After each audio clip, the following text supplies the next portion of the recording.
Tungabhadra dam దగ్గర 3 రాష్ట్రాల ముఖ్యమంత్రులు చిరునవ్వులతో గ్రూప్ ఫోటో దిగారు కదా. ఇక దశాబ్దాల జల వివాదాలు ముగిసిపోయినట్లేనా? ఈ రాష్ట్రాల రైతులు, ప్రజలు ఎదుర్కొంటున్న నీటి కష్టాలు తీరిపోయాయని అనుకోవాలా? 33 కొత్త క్రష్ గేట్లు ఎత్తగానే పాత కక్షలన్నీ ఒక్కసారిగా నదిలో కొట్టుకుపోయాయని భావించాలా మనం? నిన్నటి తుంగభద్ర డ్యామ్ ఘనమైన ప్రారంభోత్సవం చూస్తే ఎవరికైనా ఇలాగే అనిపిస్తుంది. ఈ ఈవెంట్ కేవలం ఒక ప్రచార ఆర్భాటానికే పరిమితం అవుతుందా, లేక నిజమైన నీటి పంపకాల ఒప్పందాలకు దారితీస్తుందా? ఇది ఒక చిన్న డౌట్. స్టేజ్ మీద చేతులు కలపడం కాదు, రైతుల కళ్ళల్లో ఆనందం చూసేలా మన నాయకులు సఖ్యతగా అడుగులు వేయగలరా? ఇది పాయింట్. 3 సీఎంలు చంద్రబాబు నాయుడు, రేవంత్ రెడ్డి, డికే శివకుమార్ ఒకే వేదిక పైకి వచ్చి ఐక్యత చాటుకున్నారంటే ఇది ఖచ్చితంగా ఒక పాజిటివ్ అంశమే. దక్షిణాది రాజకీయాల్లో ఇదొక అద్భుతమైన ఫిట్ కిందే లెక్క. వాతావరణ మార్పుల మూలంగా నీటి ఎద్దడి పెరుగుతున్న ఈ కాలంలో, ఈ ఎల్నినో కాలంలో బహిరంగంగా కొట్లాడుకోవడం కంటే కలిసిమెలిసి ఉన్నట్లు కనీసం నటించడమే సేఫ్ అని నేతలు గ్రహించినట్లున్నారు. కానీ ఆ కెమెరా స్మైల్స్ వెనక ఏముంది?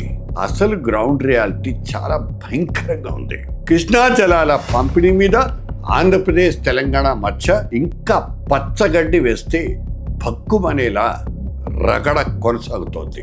కృష్ణా తుంగభద్రాలపై కర్ణాటకతో తెలంగాణకు ఎప్పటి నుంచో పీచీలు ఉన్నాయి, గొడవలు ఉన్నాయి. కానీ అటు గోదావరి, ప్రాణహిత ప్రాజెక్టుల విషయంలో మహారాష్ట్రతో సయోధ్య కుదరటం లేదు ఎప్పటి నుంచో. లేటెస్ట్ గా తుమ్మడి హెట్టి ప్రాజెక్ట్ విషయంలో మహారాష్ట్ర సీఎం ఫడ్నవీస్ తమకు అపాయింట్మెంట్ కూడా ఇవ్వటం లేదంటూ స్వయంగా రేవంత్ రెడ్డి చెప్తున్నారు. అన్నిటికంటే కీలకమైంది కావేరీ జలాల గొడవ.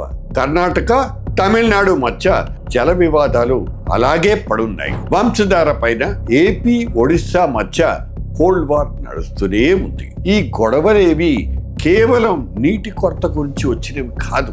నదుల్లో పుష్కలంగా నీళ్లున్నాయి, వృధాగా సముద్రంలో కలిసిపోతున్నాయి నీళ్ళని. కానీ ఈ నీటిని సక్రమంగా వాడుకోవాలన్న చిత్తశుద్ధి మన పాలకులకు కొరవడ్డమే మెయిన్ ఇష్యూ.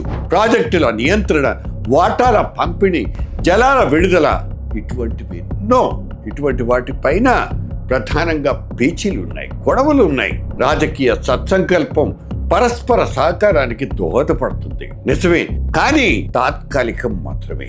శాశ్వత పరిష్కారం కోసం చట్టబద్ధమైన అంతర్రాష్ట్ర ఒప్పందాలు, నదీ పరివాహక ప్రాంతాల సమగ్ర సమన్వయం అత్యవసరం అనేది నిపుణులు చెప్తున్నటువంటి మాట. ఇవన్నీ పక్కన పెట్టి కేవలం ఫోటోస్ కోసం ఫోజులు ఇస్తే రైతుల బీడు భూములకు నీరందుతుందా?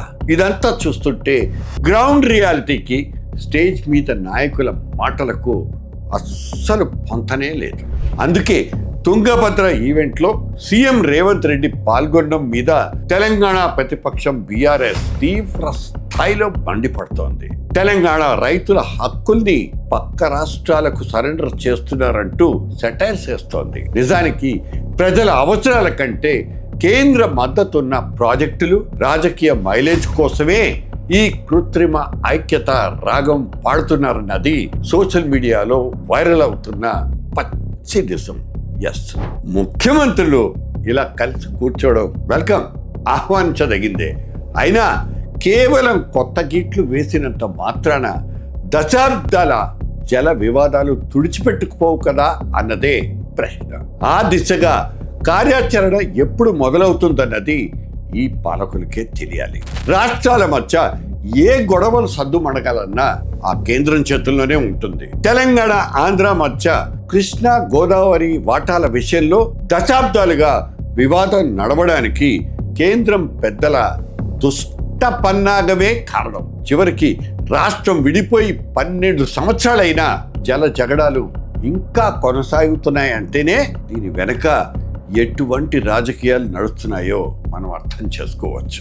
నీళ్ల రాజకీయాల్లో ప్రజల్ని ముంచడం మానేసి ఎవరి హక్కుల కోసం వాళ్ళు గట్టిగా నిలబడినప్పుడే ఈ పొలిటికల్ ప్రదర్శనలకు, ఈ పొలిటికల్ ఎగ్జిబిషన్స్ కి అర్థం ఉంటుంది. ఈ పరిస్థితుల్లో ముగ్గురు సీఎంలు కేంద్ర జలవనరుల శాఖ మంత్రి సమక్షంలో ముచ్చటగా నవ్వు ముఖాలతో ఒక గ్రూప్ ఫోటోకి పోజులు ఇచ్చారు. తుంగభద్ర తీరాన ఐక్యతా రాగాలు తాటుకున్న ఆ నవ్వుల వెనుక ఉన్నటువంటి అసలు రాజకీయం ఏంటన్నదే ఒక question. Please think about it. నిజంగానే ఐక్యతకు అడుగులు పడ్డాయా, లేకపోతే రాష్ట్రాల నడుమ పంపిణీ సవ్యంగా సాగిపోతుందా? ఆలోచించండి.